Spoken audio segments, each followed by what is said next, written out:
Suman TV ప్రేక్షకులకి నమస్తే.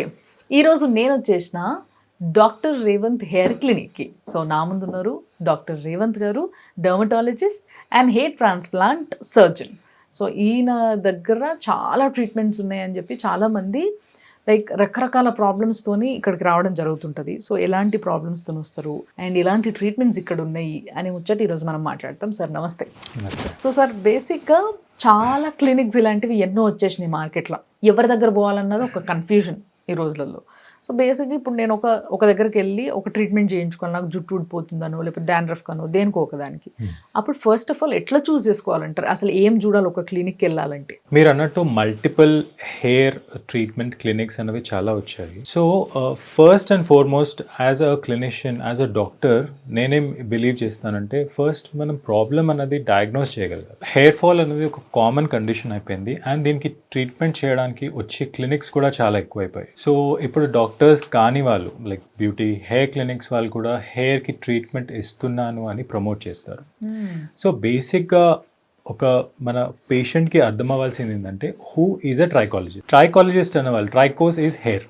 ఈ ట్రైకాలజిస్ట్ అనే వాళ్ళు ఏంటంటే ఫస్ట్ ప్రాబ్లమ్ని డయాగ్నోస్ చేయాలి. సో ప్రాబ్లమ్ని డయాగ్నోస్ చేయడానికి ఆ డాక్టర్కి ట్రైకోస్కోపీ అనే ఒక ఇన్స్ట్రుమెంట్ మీద వాళ్ళకి మంచి గ్రిప్ ఉండాలి. సో ఈ ట్రైకోస్కోపీ టెస్ట్తోని మేము ఏం చూస్తామంటే, ఫస్ట్ ఆఫ్ ఆల్ ఆ హెయిర్ రూట్స్ ఎలా ఉన్నాయి. సో బేసిక్లీ ఏమైనా డాండ్రఫ్ ఉందా హెయిర్ రూట్స్లో, హెయిర్ థిక్నెస్ ఏమైనా తగ్గుతుందా, ఇవన్నీ తీసుకొని ఫస్ట్ ఆ ప్రాబ్లమ్ని డయాగ్నోస్ చేస్తాం.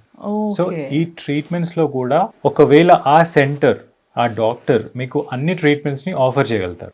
సో మెడికల్ ట్రీట్మెంట్సా, లేకపోతే ఏదైనా ఫిజికల్ ట్రీట్మెంట్స్ లైక్ పిఆర్పీసా, స్టెమ్ సెల్సా, లేకపోతే జిఎఫ్సి ట్రీట్మెంట్సా, ఆర్ హెయిర్ ట్రాన్స్ప్లాంటేషన్కి వెళ్ళాలి. అంటే ఏ స్టేజ్లో ఉన్నప్పుడు ఏది చేయించుకోవాలంటారు?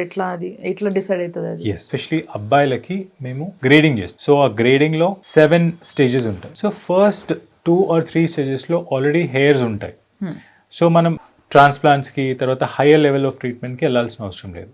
ఈ స్టేజ్లో ఓన్లీ మెడిసిన్స్తోని వాళ్ళకి న్యూట్రిషన్ కరెక్షన్ అండ్ కొన్ని బ్లడ్ సప్లై ఇంక్రీజ్ చేసే మెడిసిన్స్ ఇలాంటివి కనుక మనం స్టార్ట్ చేస్తే I think that's enough. So బేసిక్గా ఇక్కడ ఒక ఏదో ప్యాటర్న్ కూడా ఉన్నట్టుంది బొమ్మ, ఒక్కసారి చూస్తా సార్ నేను ఇది. సో ఈ స్టేజెస్ ఆఫ్ హెయిర్ లాస్లో ఇనిషియల్ స్టేజెస్లో ఉన్న వాళ్ళకి only medical treatments and PRP treatment సరిపోతుంది. అండ్ లేటర్ స్టేజెస్ ఇప్పుడు గ్రేడ్ 6, 7 ఆ స్టేజెస్ ఉన్న వాళ్ళకి ఖచ్చితంగా బేసిక్ గా ఈ లైన్ మాత్రం ఉండి ఈ మధ్యలో పోవడము, లేకపోతే ఇది కూడా మొత్తం ఎగిరిపోయి ఓన్లీ కింద ఉండడము, ఇది చాలా advance stage of baldness. So ఈ అడ్వాన్స్ స్టేజ్ ఆఫ్ బాల్డ్నెస్ లో హెయిర్ లైన్ అన్నది కంప్లీట్ గా పోతుంది. సో దీన్ని రీకన్స్ట్రక్ట్ చేయనంత వరకు మనకి ఆ లుక్ రాదు.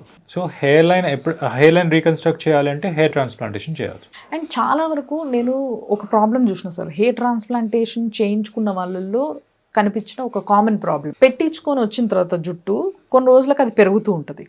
పెరుగుతున్నప్పుడు ఆ జుట్టు ముళ్ళపందికి పెరిగినట్టు ఇట్లా స్ట్రైట్గా పెరగడం, ఇది ఎందుకు జరుగుతుంది అసలు? హెయిర్ ట్రాన్స్ప్లాంటేషన్ అనేది ఒక art and also a science. Art అని ఎందుకన్నానంటే, ఇప్పుడు హెయిర్ లైన్ కనుక మనం కరెక్ట్గా మార్క్ చేయకుండా న్యాచురల్ హెయిర్ లైన్ యాంగిల్స్ మనము ఫాలో అవ్వట్లేదంటే అప్పుడు డెఫినెట్గా ప్రాబ్లం అవుతుంది. ఇప్పుడు మీరు చెప్పిన ప్రాబ్లం ఎగ్జాక్ట్గా దాన్ని డిఫైన్ చేయాలి అంటే, ఎవరైతే హెయిర్ పెట్టించుకున్నారో వాళ్ళు కరెక్ట్ యాంగిల్ ఫాలో అవ్వలేదు.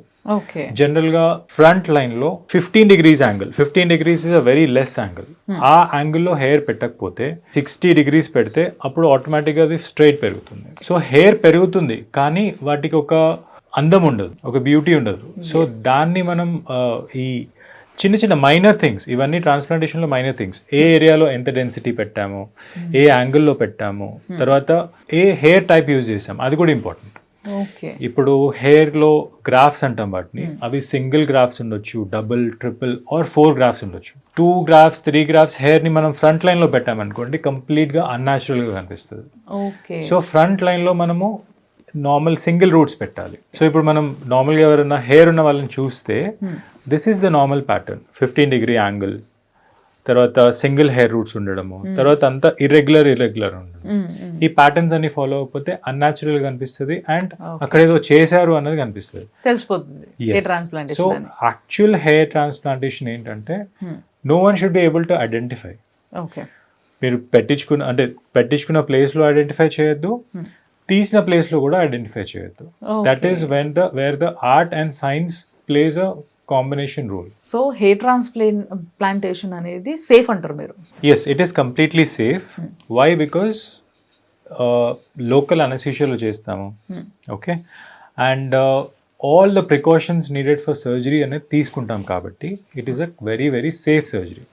అన్సేఫ్ ఎప్పుడు అవుతుంది అంటే మనం సర్జికల్ ప్రికాషన్స్ సరిగా తీసుకోకపోతే. మనం ఒకవేళ సేఫ్గా తర్వాత మనం సర్జరీ చేసేటప్పుడు ఏంటంటే ఆ సెప్సిస్ అనేది ఉండదు, ఇన్ఫెక్షన్ అవాయిడ్ చేయడానికి చాలా ప్రికాషన్స్ తీసుకుంటాం. Sterilization, instrument sterilization, room sterilization, ఇవన్నీ చేస్తాం. ఇవన్నీ కనుక మనం తీసుకోకపోతే డెఫినెట్గా అన్సేఫ్ అవుతుంది. అండ్ హెయిర్ ట్రాన్స్ప్లాంటేషన్ చేసిన తర్వాత ఆ జుట్టు ఊడిపోయే అవకాశం ఉందా ఎప్పుడైనా, ఏదైనా రీజన్ వల్ల? హెయిర్ ట్రాన్స్ప్లాంటేషన్ హెయిర్స్ అనేవి మనం ఎక్కడి నుంచో తీసి పెట్టట్లేదు, మన ఓన్ హెయిర్స్ పెడతాం. జనరల్గా మన ఓన్ హెయిర్స్కి ఎలా ఉంటుందంటే అవి ఎవ్రీ 4-5 years పెరుగుతుంది, తర్వాత ఫాల్ అవుతుంది, మళ్ళీ రీస్టార్ట్ అవుతుంది. సో ఈ ప్యాటర్న్ని హెయిర్ ట్రాన్స్ప్లాంటేషన్ హెయిర్ కూడా ఫాలో అవుతుంది. సో మనకి హెయిర్ లాస్ అయినా కానీ డెఫినెట్గా మళ్ళీ దాన్ని రీగ్రోత్ చేసే పొటెన్షియల్ ఉంటుంది. ఓకే, సో హెయిర్ ట్రాన్స్ప్లాంటేషన్ చాలా హ్యాపీగా చేయించుకోవచ్చు అంటారు. అండ్ ఎవరికి చేయించుకోవాలనేది కూడా వాళ్ళే చెక్ చేసి వీళ్ళకైతే కరెక్ట్, వీళ్ళకైతే చేయించుకోవచ్చు, లేదంటే దానికన్నా ముందు స్టేజ్లో ఉంటే అవసరం లేదు, ట్రీట్మెంట్స్తో సరిపోతుంది, చిన్న చిన్న ట్రీట్మెంట్స్తో అనేది కూడా మీరే చెప్తారు. కరెక్ట్. Wonderful sir. సో బేసిక్గా డాక్టర్ రేవంత్ క్లినిక్కి మీరు కూడా వచ్చి అసలు మీ హెయిర్తో ఏం జరుగుతుంది అనే విషయాన్ని మీరు తెలుసుకోవాలనుకుంటే ఫస్ట్ ఆఫ్ ఆల్ సో కిందున్న నంబర్స్కి ఫోన్ చేసేయండి అండ్ వీళ్ళ దగ్గర నుంచి ఇన్ఫర్మేషన్ తీసుకోండి. మీరు ఎప్పుడు కలవచ్చో అపాయింట్మెంట్ తీసుకొని రండి, చూయించుకోండి, దాని తర్వాత మీకే అర్థమైపోతుంది. Thank you so much sir.